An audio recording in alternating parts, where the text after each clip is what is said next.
Next நேயர்களுக்கு என்னோட அன்பான வணக்கங்கள். இன்னைக்கு நட்சத்திர பலன்கள் குறித்து தான் பேச போறோம். அதை நம்ம கூட ஷேர் பண்ணிக்கிறதுக்காக ஜோதிட சிறுன்மொழி டாக்டர் தீபா அருளாளன் அவர்கள் இணைஞ்சிருக்காங்க. வாங்க நிகழ்ச்சிக்குள்ள போகலாம். வணக்கம் மேம். வணக்கம். எப்படி மேம் இருக்கீங்க? நல்லா இருக்கேம்மா, நீங்க நல்லா இருக்கீங்க? நல்லா இருக்கேன் மேம். இப்போ மீன ராசி உத்திராட்டாதி நட்சத்திரத்தை பத்தி பேச போறோம். அவங்களுக்கு இந்த தமிழ் நியூ இயர் எப்படி மேம் இருக்கு? உத்திரட்டாதி நட்சத்திரம் வந்து பாத்தீங்கன்னா பொதுவா சனியினோட நட்சத்திரம். சனியினோட நட்சத்திரம் அப்படின்னும் போது பயங்கரமா உழைக்கணும், அதீதமா உழைக்கணும். என்னோட அதுக்கு மேல நான் மீன ராசியில பிறந்திருக்கேன் அப்படின்னும் போது என்னோட அதீத புத்திசாலித்தனம் பிளஸ் அதீத உழைப்பு, நான் உயர்ந்தே தீருவேன் அப்படின்ற ஒரு எண்ணம். அதே மாதிரி உயர்ந்தே தீருவாங்க லைஃப்ல. ஒரு ஸ்டேஜ்ல இல்ல ஒரு ஸ்டேஜ்ல அவங்க நல்ல சௌக்கியமா வாழ்வாங்க அப்படின்னு சொல்லலாம். இவங்க சௌக்கியமா வாழறது இவங்களை சார்ந்தவங்களுக்கு நிறைய நல்லது. ஏன்னா நான் சௌக்கியமா வாழ்ந்து எனக்கே நான் சேர்த்து வைக்க மாட்டேன். எங்க சித்தி கஷ்டப்படுறாங்கப்பா, எங்க சித்தியை சப்போர்ட் பண்ணும். எங்க பெரியம்மா கஷ்டப்படுறாங்க, எங்க பெரியம்மாவை சப்போர்ட் பண்ணும். எங்க மாமா வந்து ரொம்ப கஷ்டப்படுறாங்க, எங்க மாமாவை சப்போர்ட் பண்ணும் இப்படின்ற எண்ணம்லாம். இது வந்து ஒரு பெரிய பிளஸ் சொல்லலாம். ஆனா பெருசா மீனம் உத்திரட்டாதி ஏறக்குறைய வந்து ஒரு 5 வருஷமா பெருசா நல்லா இல்ல அப்படின்னு. நல்லா இல்லன்றீங்க? ஆமா, நல்லா இல்ல. ரீசன் என்ன? இப்ப நம்ம வந்து பாத்தீங்கன்னா நியாயமா பாத்தீங்கன்னா 3 வருஷமா தான் நல்லா இல்ல. ஆனா அவங்களை கேட்டா 5 வருஷமா நல்லா இல்ல, 8 வருஷமா நல்லா இல்ல, 10 வருஷமா நல்லா இல்ல அப்படிவாங்க. காரணம் என்ன அப்படின்னா 7 நட் சனியில இருக்காங்க. இப்ப மத்தியம பகுதி ஜென்ம சனியில இருக்காங்க. ஒரு இனம் புரியாத குழப்பம், மந்த நிலை, எதுக்கடா வாழறோம் அப்படின்ற விட்டேத்தியான ஃபீலிங், எக்ஸ்ட்ரீம் ஃப்ரஸ்ட்ரேஷன் வந்து இப்ப வரும்ன்றீங்க? ஆமா, இருக்கு, ஆல்ரெடி இருக்கு. ஆமா, இதை ஓவர் கம் பண்ண முடியாம தவிக்கிறாங்க. சிலர் ஓவர் கம் பண்ணி போறாங்க. இது வந்து ரொம்ப சிம்பிள்மா. 6ஆம் மாசம் வரைக்கும் தான் இந்த எக்ஸ்ட்ரீம் ஃப்ரஸ்ட்ரேஷன், டிப்ரெஷன், ஸ்ட்ரெஸ் எல்லாம் இருக்கும். 6ஆம் மாசத்துக்கு மேல இது என்டையர்லி சார்ட் அவுட் ஆயிடும். காரணம் என்ன அப்படின்னா குருனோட உச்ச பார்வை சனி மேல படியுது. அப்ப 6ஆம் மாசத்துக்கு மேல அவங்க கம்ப்ளீட்டா ஃப்ரீ ஆக போறாங்க. அது வரைக்கும் கொஞ்சம் அப்படியே லைட்டா டேக்கிள் பண்ணிக்கினா நல்லது அப்படின்னு சொல்லலாம். அதுக்கு மேல ராகு 12ஆம் பாவம். பொதுவா இவங்க என்னென்னலாம் வேணும்னு ஆசைப்படுறாங்களோ எனக்கு இல்ல, மத்தவங்களுக்கு, அவங்களுக்கு இல்ல, சுத்தி இருக்கிறவங்களுக்கு. எங்க அக்காக்கு, எங்க அக்கா வந்து நல்லா, அவளுக்கு ட்ரெஸ் ரொம்ப பிடிக்கும், எங்க அக்காக்காக நான் நிறைய வாங்கி கொடுக்குறேன். என் தங்கச்சி அவளுக்கு ஷாப்பிங் போறது ரொம்ப பிடிக்கும், அவளுக்கு நான் சம்பாதிக்கிறதுல பாதி கொடுக்குறேன். எங்க அம்மா அவங்களுக்கு வந்து ஒரு புடவை வேணும், எங்க அம்மா வந்து 4 பேர் கூட பேசுவாங்க, அவங்களுக்கு காஃபி கொடுக்கணும். ஸோ எல்லாம், அதாவது அவங்களால எனக்கு இவ்வளவு செலவு வருது. அந்த மாதிரி என்னை சார்ந்தவர்களுக்காக நான் நிறைய செலவு பண்றேன். புரியுதுங்களா? செலவு பண்ணும்போது கொஞ்சம் அனலைஸ் பண்ணணும். காரணம் என்னன்னா 6ஆம் மாசத்துக்கு மேல குருனோட பார்வை ராகு மேல இல்ல. அப்ப ஒண்ணும் இல்லம்மா, சிம்பிளா தங்கச்சிக்கு நிச்சயதார்த்தம் பண்ணணும்னா பிரம்மாண்டமா செஞ்சுடுவாங்க. ஏன்னா என் தங்கச்சி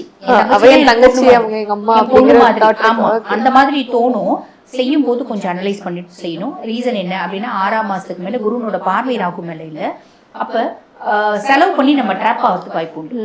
10 ரூபாய் செலவு பண்ண வேண்டியதுல 100 ரூபாய் செலவு பண்ணி நம்ம ட்ராப் ஆகிறதுக்கு வாய்ப்பு உண்டு. அதுல கொஞ்சம் 6ஆம் பாவத்துல கேது அப்படின்னும் போது மருத்துவ செலவு நம்மளுக்கு வர்றதுக்கான வழியும் வாய்ப்பும் உண்டு. பெரிய லெவல்ல யாருக்கும் கடன் கொடுத்துட்டு, அதாவது காசுன்னு யாருக்காவது கொடுத்தீங்கன்னா திரும்பி வர்றதுக்கான வாய்ப்பு ரொம்ப கம்மி. அதனால கொடுக்கறதுக்கு முன்னாடி 1 லட்சம் ரூபாய் கடன் கேட்கறாங்களா, இந்தப்ப 10,000 ரூபாய் என்னால முடிவு வச்சுக்கோ அப்படின்ற மாதிரி கொடுத்துறது. இதுல கொஞ்சம் கம்மி. அதே மாதிரி 6ஆம் மாசத்துக்கு மேல 5ல குருமா நிறைய மீனராசி அன்பர்கள் குழந்தை பிராப்தம் அப்படின்றது வரும், லவ் அப்படின்றது வரும். ஓகேங்களா? அதே மாதிரி இந்த யூஜி வந்து பிளான் பண்ணிட்டு இருக்காங்க பாத்தீங்களா, 3 வருஷமா நீட் படிக்கிறேங்க, 4 வருஷமா நீட் படிக்கிறேன், எனக்கு சீட்டே கிடைக்க மாட்டேங்குது, நான் வந்து மெரைன் இன்ஜினியரிங் வந்து வெளிநாட்டுல போகணும், நான் வந்து எக்ஸாம் எழுதுறேன். இந்த மாதிரி நிறைய விஷயங்கள் கிடைக்கிறதுக்கான வழியும் வாய்ப்பும் உண்டு. பூர்வீக சொத்து பத்தி ஏதாவது இருக்கு அப்படின்னா அது நம்ம கைக்கு வந்து சேர்றதுக்கான வாய்ப்பு உண்டுமா. Okay ma'am. இவங்க எந்த மாதிரி கோயிலுக்கு மேம் போகணும்? பொதுவா வந்து பாத்தீங்கன்னா இவங்க சனிக்கிழமை தோறும் காலபைரவன் கோயில், காலபைரவரை வழிபாடு பண்றது நிறைய நற்பலன்களை கொடுக்கும். கண்டிப்பா மேம். இவ்வளவு நேரம் நம்ம ஒவ்வொரு ராசிக்கும் ஒவ்வொரு நட்சத்திரத்துக்கும் பேஸ் பண்ணி சொன்னோம் இல்லைங்கம்மா. என்ன நம்ம சொன்னாலும் இது வந்து கோச்சார பலன் தான். புரியுதுங்களா? கோச்சார பலன் 100% ஒருத்தவங்களுக்கு ஒர்க் பண்ணுமா அப்படின்னா ஒர்க் பண்ணாதுமா. 50% தான் கோச்சார பலன், மீதி 50% நம்மளோட சுய ஜாதகம். இப்ப நிறைய பேர் என்ன சொல்லுவாங்க, மேடம் நீங்கெல்லாம் வந்து ரிஷபம் எக்ஸ்ட்ராடினரியா இருக்குன்னு சொன்னீங்க, எங்களுக்கு ஒண்ணுமே நடக்கலையே அப்படிம்பாங்க. அதாவது ரிஷபம் கோச்சார பிரகாரம் எக்ஸ்ட்ராடினரியா இருக்கு, எல்லா பிளானட்ஸும் சூப்பரா இருக்குமா. ஆனா நிறைய பேர் வந்து பாத்தீங்கன்னா மத்தியம வயசு ரிஷபமா இருந்தா கூட இப்போ வந்து பாத்தீங்கன்னா குரு தசையில இருப்பாங்க. குரு வந்து பாத்தீங்கன்னா ரிஷபத்துக்கு 8 மற்றும் 11 அதிபன். அஷ்டமாதிபதியும் அவன் தான், லாபாதிபதியும் அவன் தான். உன்னை கெடுக்காம உன்னை முன்னேற்றவே மாட்டான், கண்டிப்பா நீ கெடுவ, ஏதோ ஒரு விதத்துல நீ அஃபெக்ட் ஆவ, நீ சஃபர் ஆவ அப்படின்னு சொல்லலாம். அதுக்கும் மேல இப்ப ரிஷபத்தை பேஸ் பண்ணி சொல்றேன்னு வச்சுக்கோங்களேன். அதுக்கும் மேல ரிஷபம் சூப்பரா இருக்கு, ஆனா உங்க சுய ஜாதகத்துல சனி தசையில இருப்பாங்க. சனி சுய ஜாதகத்துல எங்க இருக்கான் அப்படின்னா 7ல இருப்பான். ஓகே 7ல இருப்பானா இந்த காலகட்டம் கணவன் மனைவிக்கு பெரிய சண்டை வந்து 2 பேரும் பிரியக்கூடிய சூழ்நிலை வரும். என்ன எல்லாம் ரிஷபம் சூப்பரா இருக்குன்னு ஒரு ஜோதிடர் இல்லாம சொல்றீங்க. நானும் என் கணவரும் பிரிஞ்சே போயிட்டோமே.